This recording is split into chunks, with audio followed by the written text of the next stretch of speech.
It made me want to scrape pegs because those aren't curb feelers, they're Harley's versions of Xbox achievements. It's the mechanical equivalent of that one burning thought keeping you up at 3 a.m. It's the bike you tell your bike not to worry about, and then you proceed to sneak away to the furthest room from the garage to answer the singular text. Hey, big head. What are you doing? What are we talking about?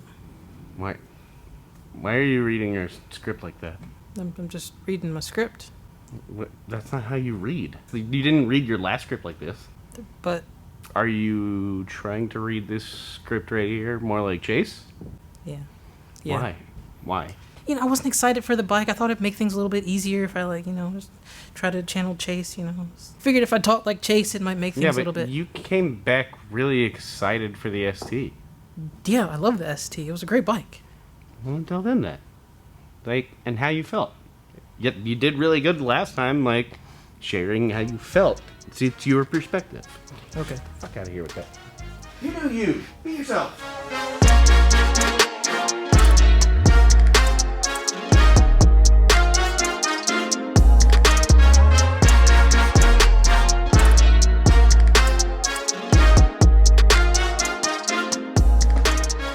What's up, y'all? I'm producer Trey, and today I'm here to regale you the story of my day with the Lowrider ST. A bike that, in all honesty, I may have ranted about for about 5 minutes or so after the launch video went live. But we'll get to that later. For now, let's stick to the facts. The 2022 Harley Davidson Lowrider ST is a sport touring cruiser built off the Softail platform.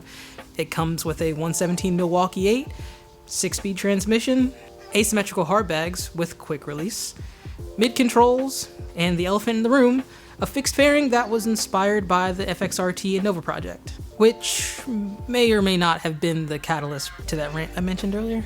Alright, day 2. Bring on the Lowrider ST. Woke up, had a quick briefing, and we were wheels up headed north on the 101. Had absolutely no problems getting up on the highway, and then we chilled. 2400 RPMs, just loping. Like that tasteful compression, big displacement kind of lope. It was about here I had my second epiphany of the day, which was, I'm on the Pacific Coast Highway! If you didn't know, this is another bucket list item for me. Also, you may have missed it, but I said second epiphany of the day. The first epiphany was my GoPro malfunctioning. While having the absolute time of my life for the second day in a row, I was also thinking, how am I gonna break this to Chase when I get back? Are you sensing a theme here? Because I'm sensing a theme. It's mixed emotions. Try as I may, I just couldn't get it to turn off, stop recording, or show any signs of life. Good old GoPro was stuck. But the fact that I can show you my struggle means it all worked out. And funny enough, I'm kind of glad it did malfunction because it forced me to really focus on the bike. Where were we? Oh yeah, the 101. As stated in the last video, I typically ride a naked bike in the middleweight category, so highway riding is usually a necessary evil in order to get to the roads that I actually want to ride. Compare that to the ST, and highway miles were all of a sudden cast in a whole new light, which shouldn't come as much of a surprise because I remember from my pre-riding days very vividly old heads waxing poetic about their Harleys eating up highway miles. But until now, I couldn't speak to that. Also something to note, the 2022 Lowrider ST comes in around 781 pounds, so you've got a lot of mass working in your favor when it comes to wind and dirty air. Another key factor was the torquey low end that came with the 117 M8. At highway speeds, 5th and 6th gear were everything I needed to pass traffic, and to keep up with the pack.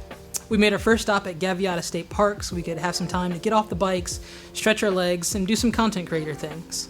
Every which way you looked, there was a photo op. Back towards the highway, there were hills like out of a spaghetti western. North, there was this cool cliff face.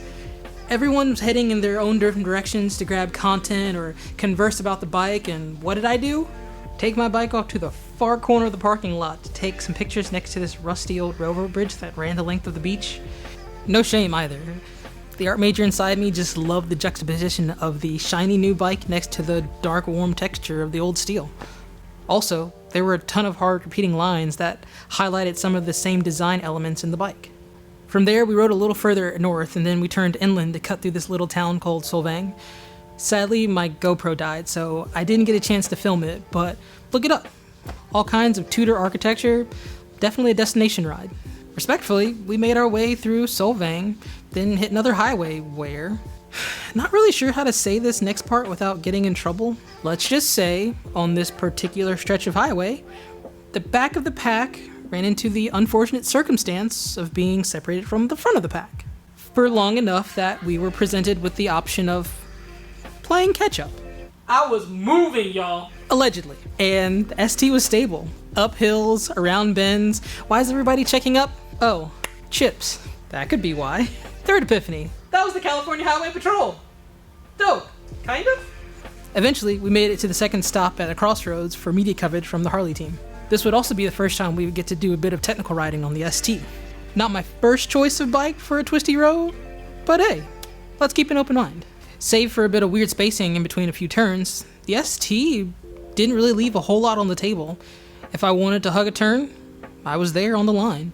Then, prepping for the next turn, eyes up, looking where I wanted to go, and after it, with all the grunt to get me where I wanted to go.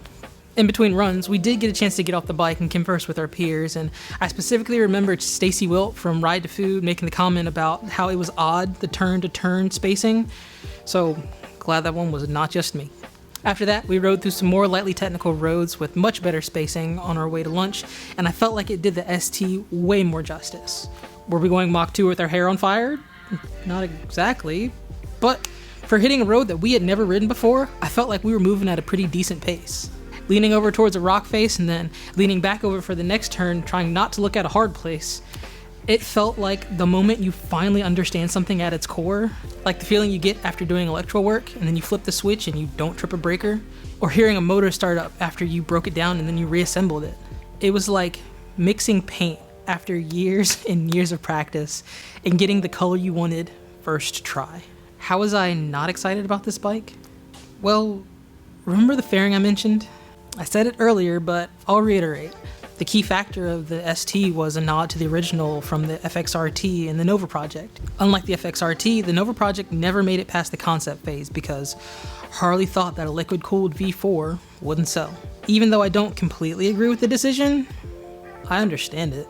To give a little more context, this was back in the 80s, so there was no way for Harley Davidson to predict that millennials, who were still known as Generation Y, would fall head over heels for this project. 20 years later, all of the Dynas, Softails, and even some of the baggers you see on Instagram donning a similar fairing reference this bike in a way. To see Harley capitalize on this trend by offering it from the factory initially fell kind of flat in my eyes. Like saying sorry after eating someone's lunch out of the office fridge. Don't try to make up for what you did then now. It's too late. But then I heard myself say it out loud, and I didn't like the taste. The people who had to say back then aren't in the mix anymore. And the people who do now have a lot of ground to cover. Will we ever get the Nova? No. That ship has sailed. Actually, it never even made it out the dry dock. But we do have the Lowrider ST. A damn good bike. And who knows what tomorrow will bring. Because I remember talking to some old heads about turning a Sportster into a dirt bike when I was still a kid. Then we got the Pan America all these years later. I see you, Harley. And I'm here for it. And I can't wait to see what's next. Once again, that about wraps things up. Thanks again to Harley for having me out to ride with you all. And something I completely omitted last time, thanks to all the other content creators that I got to meet and ride with. As the new guy, I felt right at home. Did y'all like what I had to say? Would you like to know more? Just like the Nightster, Chase will be performing a first ride on the ST sometime in the future, and I'm sure he'll cover all the things that I missed. For all kinds of two-wheel content, consider subscribing. And if you enjoyed the video, don't forget to like, comment, and share with a friend. Until next time, I'm producer Trey. This is Chase on Two Wheels. Thanks for watching. Alright, outro crew. What do you all think of the Lowrider ST? Too cool for school, or let me see them keys for a minute, homeboy? Not gonna lie, I was feeling myself in those twisties, y'all. Rolling through Solvang, I had Middle Child by J. Cole playing in my head. That's another good question. What's your personal soundtrack when you're like feeling like the baddest there is on the road? Let me know in the comments. Cheers, y'all.